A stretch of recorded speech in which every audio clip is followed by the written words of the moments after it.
ప్రియులారా, మన ప్రభు అయిన యేసుక్రీస్తు పరిశుద్ధమైన నామములోనే మీకందరికీ వందనాలు తెలియజేస్తూ ఉన్నాను. ఈ సమయంలో ప్రార్థనతో ఈ లైవ్ కార్యక్రమాన్ని మనం ప్రారంభం చేసుకుందాం. ప్రేమగల తండ్రి, పరిశుద్ధుడు అయిన దేవ, నీ ఉన్నతమైన నామమునకు స్తోత్రములు స్తుతులు చెల్లించుకుంటున్నాము. కనికర సంపన్నుడవు, కృప చూపేటువంటి దేవుడవు, నిన్న నేడు ఏకరీతిగా ఉండి కాపాడుచున్నటువంటి దేవుడవు, మా పోషకుడవు, మా ప్రభువుడవు, మీకు వందనాలు, స్తోత్రములు, స్తుతులు చెల్లించుకుంటున్నాం. ఈ దినము ఈ ఉదయకాల వేళలో మరోసారి నీ పాద సన్నిధికి రావడానికి మాకిచ్చిన ధన్యతకై స్తోత్రములు తండ్రి. చేరవచ్చిన వారిని దీవించి ఆశీర్వదించండి. పాటలు పాడుతుండగా కాపాడి జ్ఞాపకం చేసుకోండి. వాక్య పరిచర్లో మీ కృప అనుగ్రహించి నీవే దర్శించమని సహాయం చేయమని యేసుక్రీస్తు పరిశుద్ధమైన నామములోని ప్రార్థన చేసి అడిగి స్తుతించి వేడుకుంటున్నాము తండ్రి. ఆమెన్. ఇప్పుడు కీర్తన పాడుకొని దేవుని నామాన్ని గణపరచుదాం. ప్రియుడా నీ ప్రేమ పాదంబుల్ చేరితి, నెమ్మది నెమ్మదియే అని కీర్తన పాడదాం.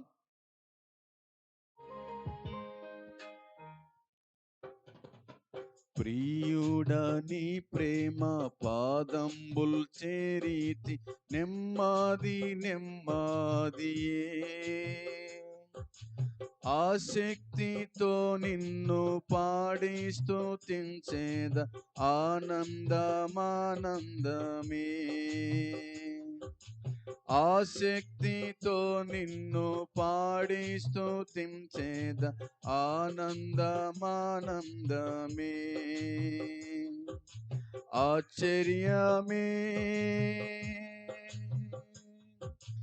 ఆశ్రయమే, ఆరాధనా ఆరాధనా. ఆశ్చర్యమే ఆశ్రయమే, ఆరాధనా ఆరాధనా. ప్రియుడా నీ ప్రేమ పాదంబుల్ చేరితి, నెమ్మది నెమ్మదియే. ఆసక్తితో నిన్ను పాడి స్తుతించేద ఆనందమానందమే. ఆసక్తితో నిన్ను పాడి స్తుతించేద ఆనందమానందమే.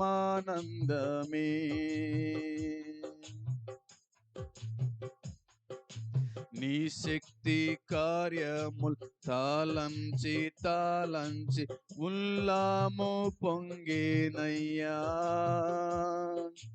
నీ శక్తి కార్యముల్ తాళంచి తాళంచి ఉల్లాము పొంగేనయ్యా. మంచివాడా మంచి చేయువాడా, స్తోత్రము స్తోత్రమయ్యా. మంచివాడా మంచి చేయువాడా, స్తోత్రము స్తోత్రమయ్యా. మంచివాడా మహోన్నతుడా, ఆరాధనా ఆరాధనా. మంచివాడా మహోన్నతుడా,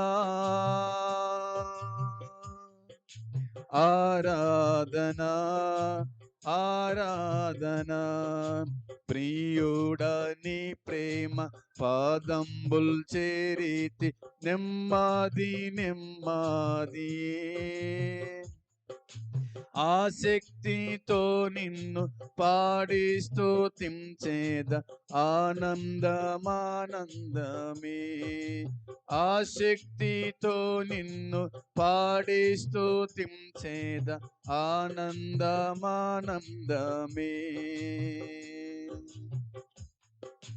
బలి అయిన గొర్రెగా పాపములన్నిటిని మోసి తీర్చితివే. బలి అయిన గొర్రెగా పాపములన్నిటిని మోసి తీర్చితివే. పరిశుద్ధ రక్తము నా కొరకేనయ్యా, నాకెంతో భాగ్యమయ్యా. పరిశుద్ధ రక్తము నా కొరకేనయ్యా, నాకెంతో భాగ్యమయ్యా. పరిశుద్ధుడా పరమాత్ముడా, ఆరాధనా ఆరాధనా. పరిశుద్ధుడా పరమాత్ముడా, ఆరాధనా ఆరాధనా. ప్రియుడా నీ ప్రేమ పాదంబుల్ చేరితి, నెమ్మది నెమ్మదియే. ఆసక్తితో నిన్ను పాడి స్తుతించేద, ఆనందమానందమే. ఆసక్తితో నిన్ను పాడి స్తుతించేద, ఆనందమానందమే.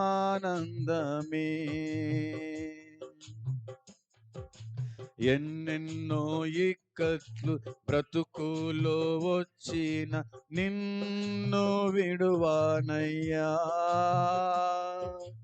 ఎన్నెన్నో ఇక్కట్లు బ్రతుకులో వచ్చిన నిన్ను విడువానయ్యా. రక్తము చిందించి సాక్షిగా నొందును, నిశ్చయం నిశ్చయమే. రక్తము చిందించి సాక్షిగా నుండును, నిశ్చయం నిశ్చయమే. రక్షకుడా యేసునాథా, ఆరాధనా ఆరాధనా. రక్షకుడా యేసునాథా, ఆరాధనా ఆరాధనా. ప్రియుడా నీ ప్రేమ పాదంబుల్ చేరితి, నెమ్మది నెమ్మదియే. ఆసక్తితో నిన్ను పాడి స్తుతించేద, ఆనందమానందమే.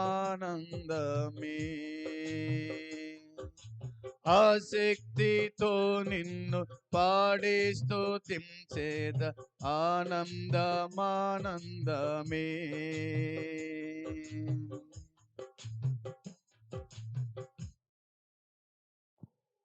దేవుని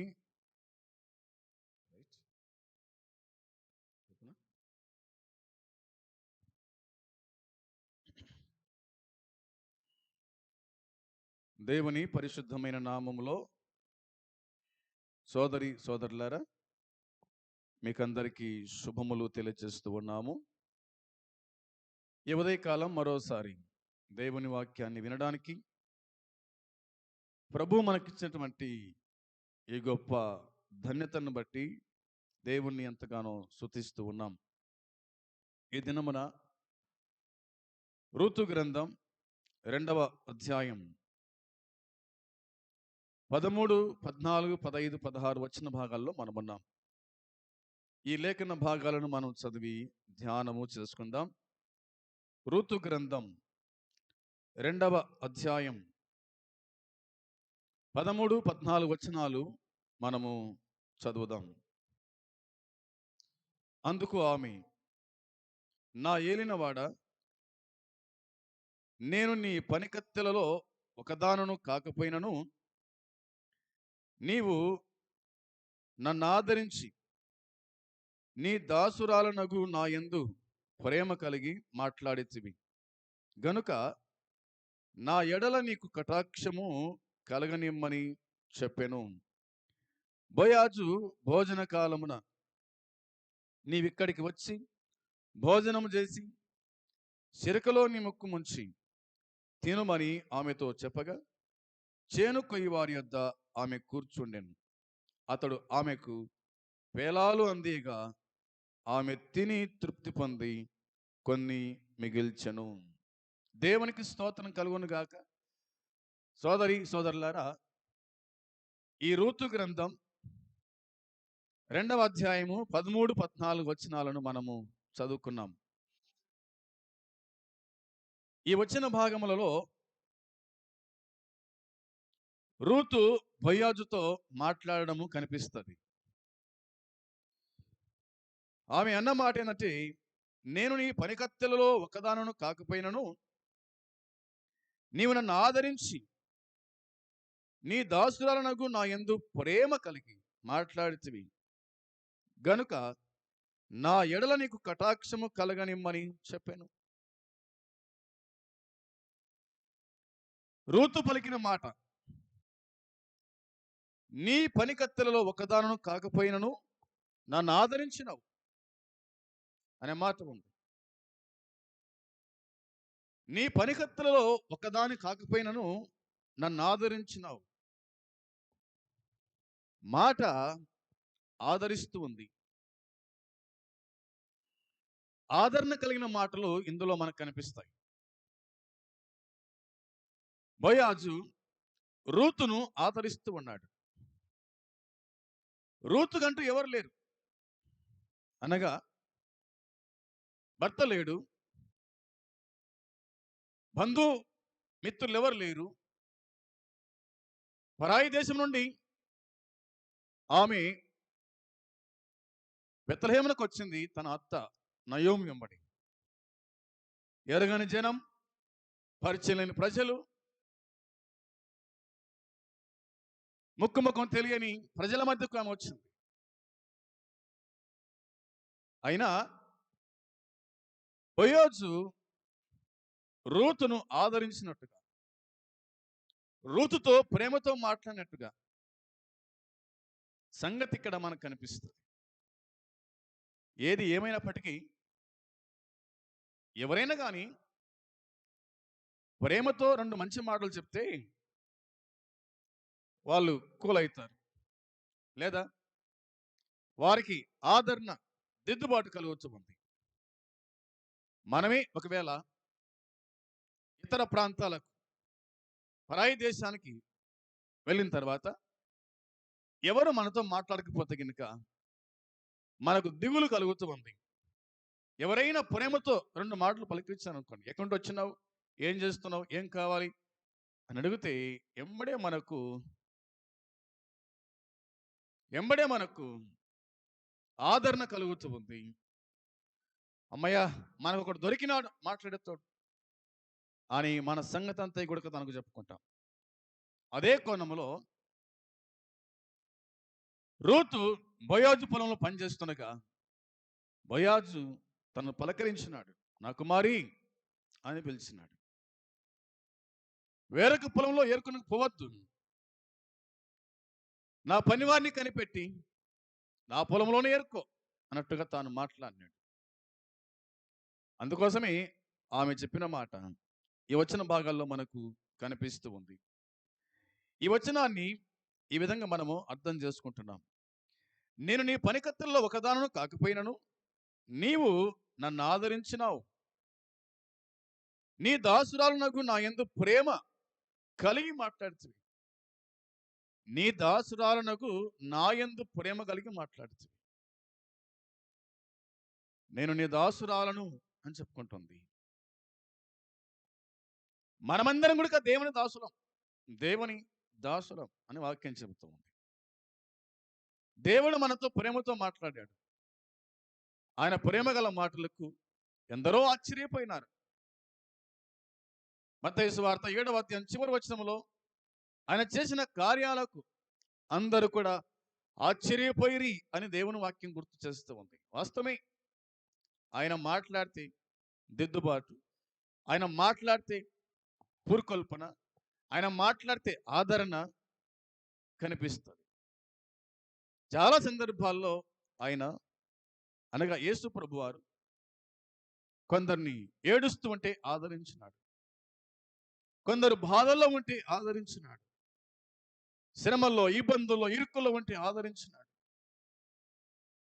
వారితో ప్రేమతో మాట్లాడినాడు. ఆయన ప్రేమే, ఆయన ప్రేమ గలవాడు అని, ఆయన దయగలవాడు అని, ఆయన కరుణా సంపన్నుడని, ఆయన కృప చూపేటువంటి వాడు అని దేవుని వాక్యం పలు విధాలుగా మనకు జ్ఞాపకానికి తీసుకొని వస్తూ ఉంది. అందుని బట్టి ఆమె పలికిన మాట ఈ వచ్చిన భాగాల్లో మనం చూడగలుగుతాం. నీ దాసురాలనగు నా యందు ప్రేమ కలిగి మాట్లాడుతీవి. బా, ప్రేమ కలిగి మాట్లాడినాడు. నా ఎడల నీకు కటాక్షము కలగనిమ్మని చెప్పాను. అయ్యా, నా ఎడల నీ కటాక్షము కలగనిమ్ము అని ఆమె చెప్పినట్టుగా దేవుని వాక్యం గుర్తు చేస్తాం. దయగల పలుకులు దేవుని వాక్యంలో మనం కొన్ని చూద్దాం.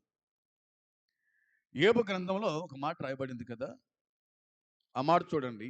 4వ అధ్యాయం 4వ వచనం. యోబు గ్రంథం 4వ అధ్యాయము 4వ వచనంలో రాయబడిన మాట, నీ మాటలు తొట్టిల్లు వానిని ఆదుకొని ఉండెను, కురింగిపోయిన మోకాళ్ళు గల వానిని నీవు బలపరిచితివి అని దేవుని వాక్యం చెబుతూ ఉంది. తేమానీయుడైన ఎలీఫాజు ఇలాగూ యోబు గురించి మాట్లాడుతూ ఉన్నాడు. ఎలీఫాజు మాట్లాడుతూ అన్నాడు,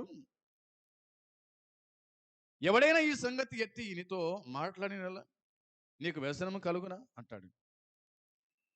3వ వచనంలో, అనేకులకు నీవు బుద్ధి నేర్పిన వాడవు, బలహీనమైన చేతులను బలపరిచిన వాడవు అని అంటాడు. అనేకులకు బుద్ధి నేర్పిన వాడు యోబు, బలహీనమైన చేతులను బలపరిచిన వాడు యోబు. అందుకే నీ మాటలు తొట్టిల్లు వారిని ఆదుకొని ఉండెను. నీ మాటలు అంటే యోబు కూడా ఎంత మంచి మాటలు పలికినాడో మరి ఎలీఫాజు చెప్తుండగా దేవుని వాక్యం చెప్తూ ఉంది. అయ్యా యోబు గారు, నీ మాటలు తొట్టిల్లు వారిని ఆదుకొని ఉన్నాయి, కృంగిపోయిన మోకాళ్ళు గల వారిని నువ్వు బలపరిచినావు. బలపరిచే మాటలు, ఆదుకొని చేతులు, ఆదరించే మాటలు నేటి దినాల్లో మనకు కరువైనట్టుగా దేవుని వాక్యం గుర్తు చేస్తూ ఉంది. ఈనాడు పుండు మీద కారము చల్లే వాళ్ళు ఉన్నారు.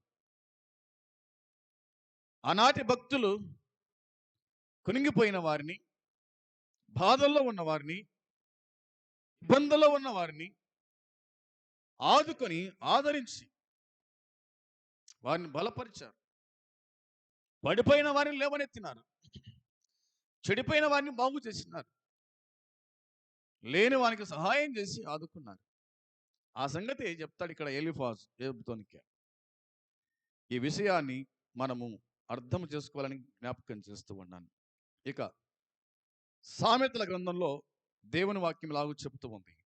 15వ అధ్యాయం, సామెతల గ్రంథం 15వ అధ్యాయం మొదటి వచనములో మృదువైన మాట క్రోధమును చల్లార్చును, నొప్పించు మాట కోపమును రేపును అని దేవుని వాక్యం గుర్తు చేస్తూ ఉంది. మృదువైన మాట క్రోధమును చల్లారుస్తుందంట. ఒక మంచి మాట దేవుని వాక్యంలో చూడగలుగుతాం. ఇక నొప్పించు మాట కోపము రేపును. నొప్పించే మాటలు ఉన్నాయి, నొప్పించే మాటలు ఉన్నాయి. కాబట్టి మనం ఏ మాటలు పలుకుతున్నాం, ఎలాగూ మాట్లాడుతూ ఉన్నాం, ఎలాగూ జీవిస్తున్నాను అనేది మనం గుర్తుంచుకోవాల్సిన విషయాలు ఇందులో కనిపిస్తాయి. ఇదే 15వ అధ్యాయం 18వ వచనంలో వ్రాయబడిన మాట కూడా చూడండి. కోపోద్రేకి కోపోద్రేకి అగువాడు కలహము రేపుతాడంట. దీర్ఘశాంతుడు వివాదము అణిచివేయును. వివాదము అణిచివేయును. వివాదాన్ని అణిచివేయాలంటే, వివాదమును అణిచివేయాలంటే ఏం చేయాలంట? దీర్ఘశాంతం కావాలి. దీర్ఘశాంతము, దయాలత్వము, ఓర్పు, సహనము ఇవి ఉంటే కనుక మరి కోపోద్రేకము ఏమవుతుంది? అణిచివేయబడుతుంది అనే మాట రాయబడింది. అణిచివేయబడుతుంది. కలహము అణిచివేయబడుతుంది. కొట్లాటలు అణిచివేయబడతాయి. ఆ విధంగా కాకుండా కోపోద్రేకి అగువాడు కలహాన్ని రేపేవారుగా మనం ఉండకూడదు. కలహాన్ని అణిచివేసేవారుగా ఉండాలని దేవుని వాక్యంలో మనము చూడగలుగుతాం. ఈ మాటలను గుర్తుంచుకోవాల్సిందిగా నేను ప్రేమతో మనవి చేస్తూ ఉన్నాను. ఇక 25వ అధ్యాయము 15 వచనం, ఇదే సామెతల గ్రంథం 25వ అధ్యాయము 15వ వచనంలో వ్రాయబడిన మాట చూడండి. దీర్ఘశాంతము చేత న్యాయాధిపతిని ఒప్పించవచ్చును. సాత్వికమైన నాలుక ఎముకలను నలుగగొట్టును అని దేవుని వాక్యంలో మనం చూడగలుగుతూ ఉన్నాం. ప్రియులారా, ఈ వచన భాగాన్ని మనము అర్థం చేసుకునే వారుగా ఉండాలి. దీర్ఘశాంతము చేత అనే మాట ఉంది. దీర్ఘశాంతము చేత న్యాయాధిపతిని ఒప్పించవచ్చు. దీర్ఘశాంతము చేత న్యాయాధిపతిని ఒప్పించవచ్చు. దానియేలు గ్రంథంలో రాజు కలగన్నాడు. ఆ కలభావం చెప్పడానికి జ్యోతిష్కులను, గారడి విద్య గల వారిని, శకునగాండ్లను, మాంత్రికులను పిలిపించినాడు. వారు చెప్పలేకపోయినారు. కల చెప్పండి, కలభావం చెప్తామన్నారు. కానీ రాజు అన్నాడు, కల మర్చిపోయినాను, కలభావం చెప్పాలి. కల చెప్పాలా, కలభావం చెప్పాలా అన్నారు. వారితో కాలేదు. అయితే రాజు ఉద్దేశం ఏంటంటే, అందరిని చంపివేయండి, నిర్మూలన చేయండి అన్నప్పుడు ఈ సంగతి దానియేలుకు తెలియగా దానియేలు జ్ఞానయుక్తంగా మనవి చేసి, కొంత సమయం ఇవ్వండి నాకు, నేను కల చెప్తా, కలభావం చెప్తా అని దీర్ఘశాంతముతో చెప్పినట్టుగా, రాజుని ఒప్పించినట్టుగా దేవుని వాక్యం మనకు గుర్తు చేస్తుంది. ఒకవేళ దానియేలు లేకపోయింటే కనుక, ఆ సందర్భంలో ఒకవేళ దానియేలుకు దీర్ఘశాంతం లేకపోయింటే కనుక న్యాయాధిపతిని ఒప్పించగలుగుతాడు? సోదరులారా, దీర్ఘశాంతము అవసరం. శాంతం అవసరం. చాలా మంది శాంతం శాంతం అంటారు. చూడండి, ఎందుకంత కోప్పడుతున్నావు, ఎందుకంత రోజుపడుతున్నావు అని అంటారు. వాస్తవమే ఆ మాట. అందుకోసమే ఏం ఉండాలంటే, దీర్ఘశాంతము చేత న్యాయాధిపతిని ఒప్పించవచ్చును. సాత్వికమైన నాలుక ఎముకలను చేస్తుందట, నలగొడుతుందట. సాత్వికమైన నాలుక ఎముకలు నలగొడుతుంది. ఎముక నలగాలంటే సుత్తెలు కావాలి. అయితే ఒక మాట, ఏమిటి ఆ మాట? సాత్వికమైన నాలుక మాట ఎముకలను నలగొట్టుతుంది అని దేవుని వాక్యంలో మనము చూడగలుగుతున్నాం.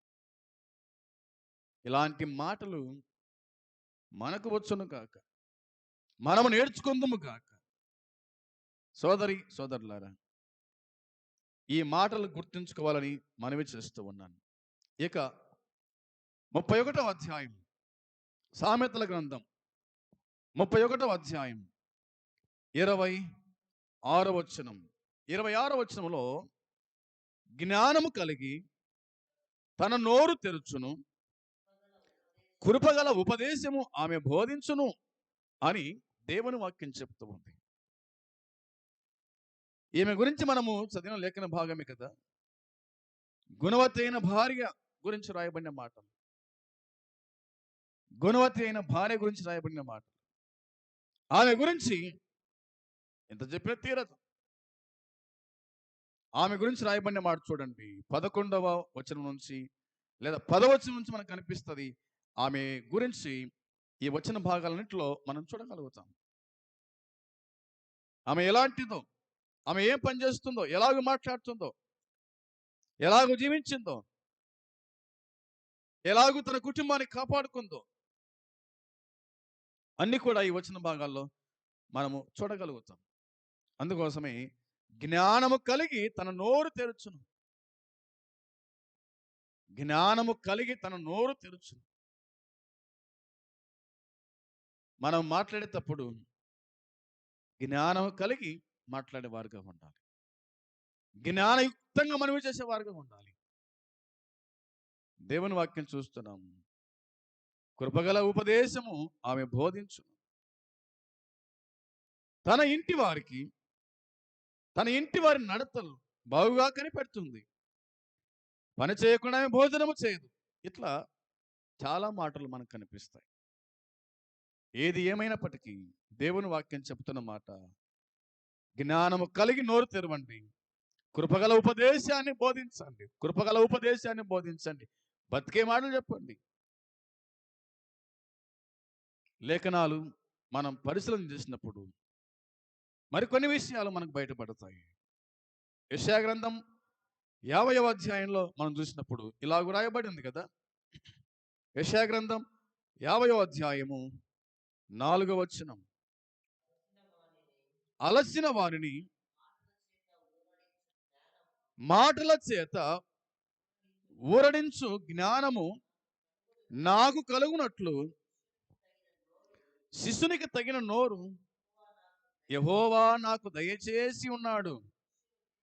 శిశులు వినున్నట్లుగా నేను వినుటకై ఆయన ప్రతి ఉదయమున నాకు వినుబుద్ధి పుట్టించుచు ఉన్నాడు.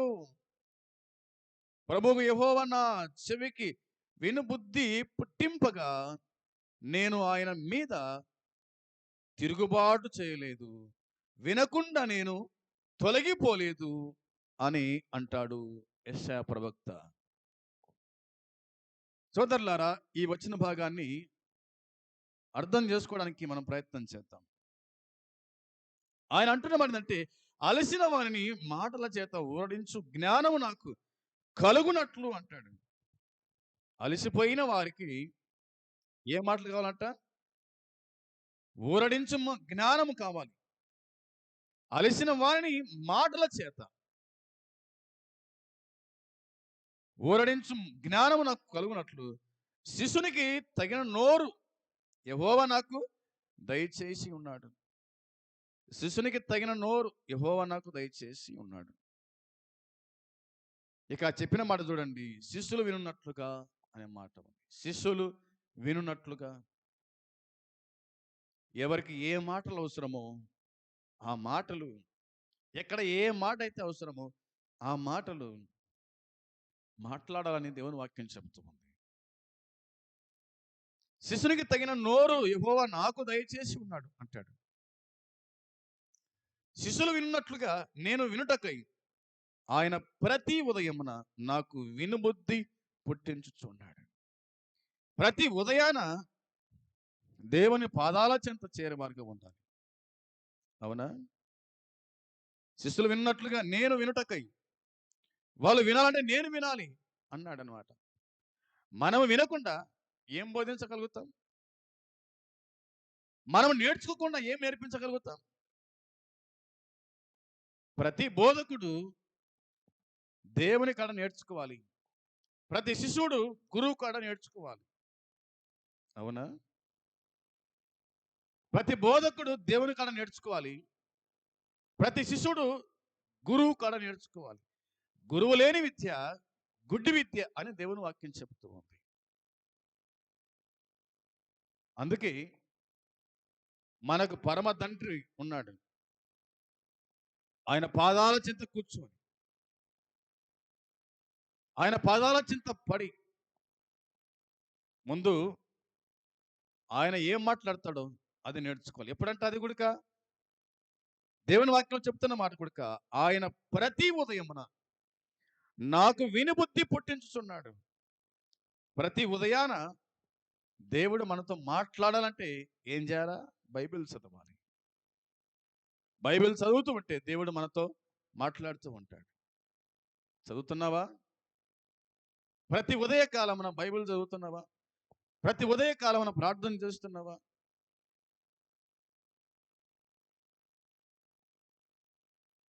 దేవుడు మాట్లాడతాడు. ఆ సంగతి కనిపిస్తుంది. ఇక వాక్యం చెబుతోంది 5వ వచనములో, ప్రభువగు యెహోవా నా చెవికి విను బుద్ధి పుట్టింపగా అనే మాట ఉంది. ప్రభువగు యెహోవా నా చెవికి వినుబుద్ధి పుట్టింపగా నేను ఆయన మీద తిరుగుబాటు చేయలేదు,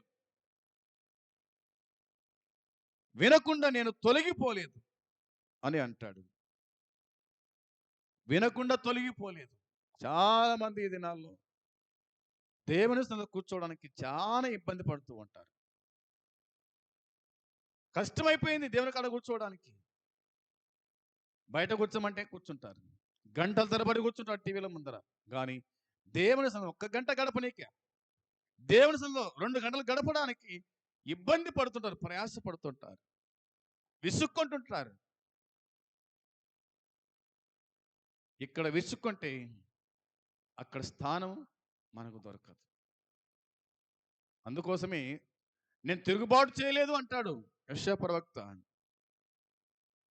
వినకుండా నేను తొలగిపోలేదు, నేను ఆయన మీద తిరుగుబాటు చేయలేదు, వినకుండా నేను తొలగిపోలేదు అని దేవుని వాక్యం మనకు గుర్తు చేస్తూ ఉంది. ఆయన మాట్లాడేటప్పుడు శ్రద్ధగా వినాలి. సమూయేలు దేవుడు మాట్లాడుతుండగా విన్నాడు. నీ దాసుడు ఆలకించుచున్నాడు, ఆజ్ఞయిమ్ము అన్నాడు. దేవుడు సమూయేలు సమూయేలు అని పిలిచినప్పుడు, నీ దాసుడు ఆలకించుచున్నాడు, ఆజ్ఞయిమ్ము. ఇలాంటి గుణం, ఇలాంటి లక్షణం మనకు ఉండాలి. దేవుడు మాట్లాడినాడు ఏలి గురించి, తన కుమారుల గురించి, ఇశ్రాయేలు గురించి దేవుడు మాట్లాడినాడు. ఆయన మాట్లాడతాడు. అయితే వినే బుద్ధి నీకు ఉండాలి, ఓర్పు సహనం నీకు ఉండాలి, ఆయన సన్నిధిలో కూర్చోవాలి అని దేవుని వాక్యం గుర్తు చేస్తూ ఉంది. ఇక ఒక మాట చూడండి, లేఖనాల్లో మనం జ్ఞాపకం చేసుకోవచ్చు. ఇర్మియా గ్రంథములో రాయబడిన మాట చదువుదాం.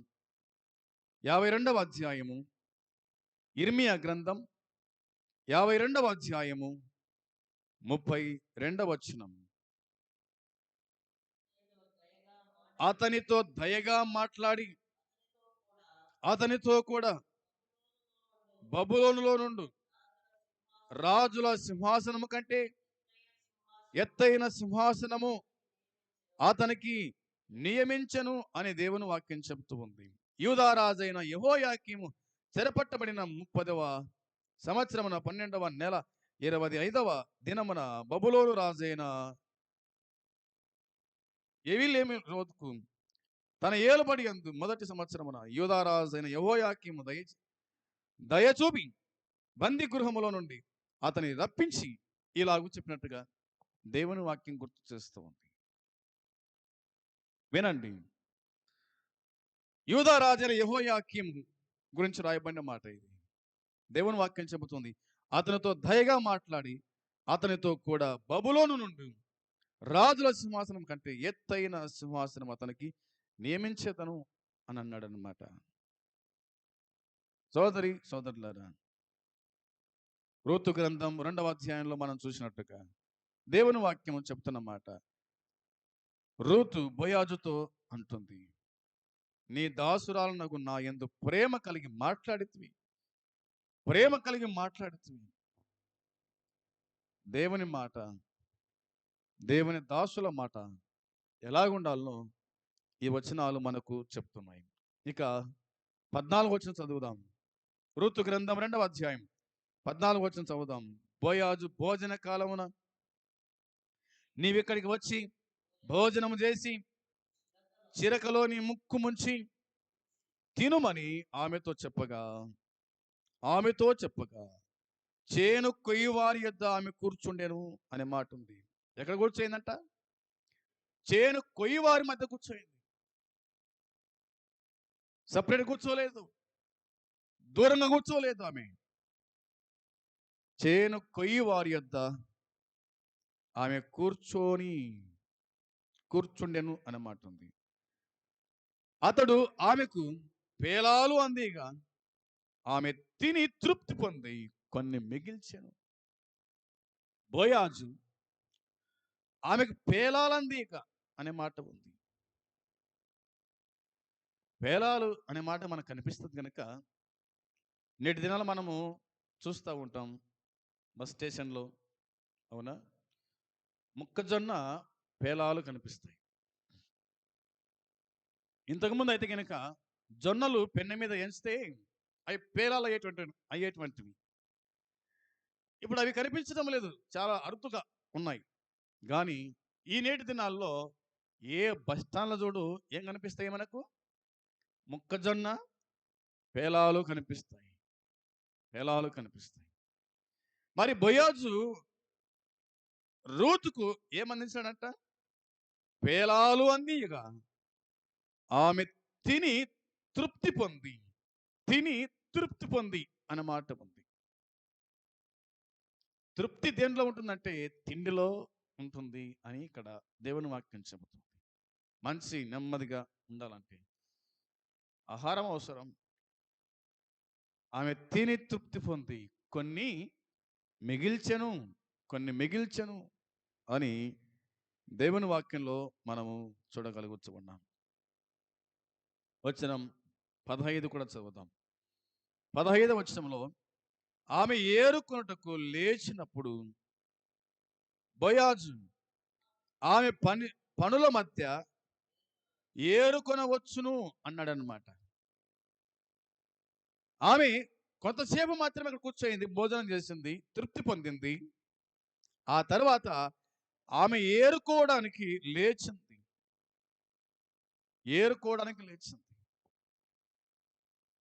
ఏమి ఏరుకోవడానికి? పరిగె ఏరుకోవడానికి. అవునా? దేవుని దాసులుగా, దేవుని పిల్లలుగా మనం కూడా ఏరుకోవాలి. ఏం ఏరుకోవాలి? దేవుని వాక్యం చదువుతుండగా, దేవుని మాటలు వింటూ ఉండగా దేని గురించి రాయబడి ఉంది, ఏ మంచి మాట అయితే మనకు కనిపిస్తుందో దాన్ని బట్టి బైబిల్ అందులో మనం ఏరుకునే వారుగా ఉండాలి. ఆమె ఏరుకోయింది, సమకూర్చుకోయింది, తీసుకొని వెళ్ళిపోయింది. మనము అదే పని చేయాలి కదా. గుర్తుంచుకోవాల్సిన విషయాలు. ఆమె ఏరుకున్నటకు లేచినప్పుడు బోయాజు ఆమె పనుల మధ్యను ఏరుకొనవచ్చును అన్నాడు. ఈ మాట ఒకవేళ చేను కొయ్యి వారికి చెప్పింటాడేమో, మీ మధ్య ఈమె ఏరుకోవచ్చు అని వారికి చెప్పినాడు. ఆ సంగతి దేవుని వాక్యం చెప్తుంది. ఇంకేముందంటే ఆమెను అవమానపరచకూడదు అన్నాడు. ఆమెను అవమానపరచకండి, ఆమెను ఏరుకోనివ్వండి, ఆమెను అవమానపరచొద్దు.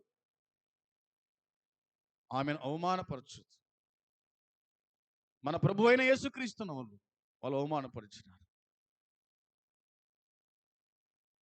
అవమానపరచటము అది మంచిది కాదు.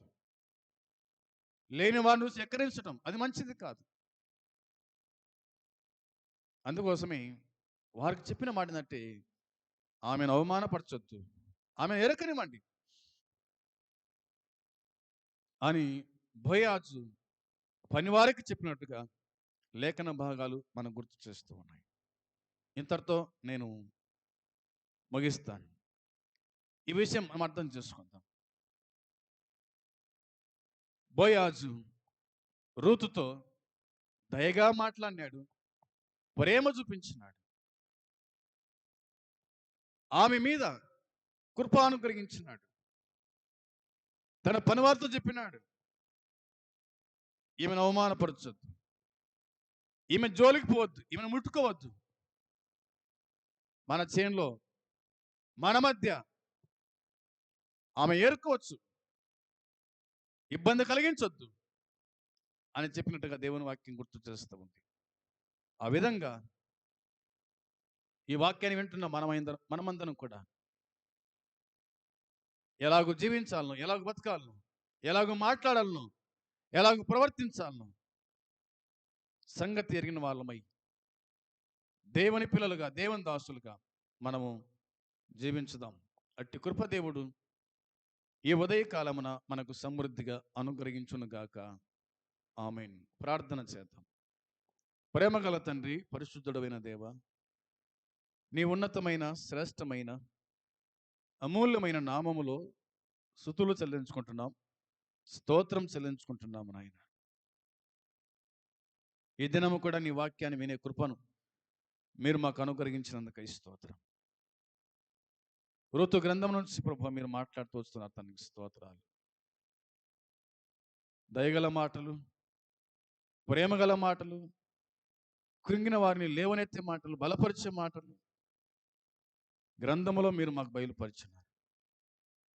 ఈ లేఖన భాగాన్ని మేము అనుసరించి ఈ మాటలు విని మా జీవితాలు సరిచేసుకొని సరిదిద్దుకొని మేము ఏ విధంగా జీవించాలనో, బ్రతకాలనో, మాట్లాడాలనో ఆ సంగతి మీరు బోధించారు. ఆ ప్రకారంగా చేయుటకు మీ కృప మెండుగా మాకు అనుగ్రహించి దర్శించమని సహాయం చేయమని మీకే స్తోత్రం చెల్లించుకుంటూ యేసు పరిశుద్ధమైన నామములోని ప్రార్థించి స్తుతించి వేడుకుంటున్నాము తండ్రి. ఆమేన్. పరలోకమందున తండ్రి ప్రేమ, మన ప్రభు అయిన యేసుక్రీస్తు కృప, పరిశుద్ధాత్మ సన్నిధి సహవాసం చేరవచ్చిన మనకు సకల పరిశుద్ధులకు ఇప్పుడు ఎల్లప్పుడు సదాకాలము తోడై ఉండునుగాక. ఆమేన్. అందరికి వందనాలు. మంచిది.